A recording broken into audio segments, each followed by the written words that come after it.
আগামী 12ই জানুয়ারি রবিবার সৎসঙ্গ কেন্দ্র চরিলামে পরম প্রেমময় ঠাকুর অনুকূল চন্দ্রের শুভ 137তম জন্ম মহোৎসব সারাদিন ব্যাপী বিভিন্ন মাঙ্গলিক অনুষ্ঠানের মাধ্যমে উদযাপিত হবে।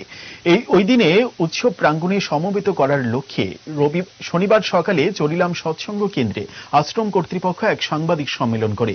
সাংবাদিক সম্মেলনে এই বিষয়ে বিস্তারিত আলোচনা করেন কর্মকর্তারা। আমরা সাংবাদিক সম্মেলন ডেকেছি আগামীকাল 5ই জানুয়ারি আমাদের পরম পূজ্যপাদ শ্রী শ্রী অবিন্দার 25তম জন্মবার্ষিকী তাই ঘটা করে আমরা এই মন্দিরে পালন করব। সারা ভারতবর্ষ তথা পৃথিবী জুড়ে সেটা হবে, তার মধ্যে আমরাও সামিল হয়েছি এবং আমরা আগামীকাল ঘটা করে সমস্ত গুরু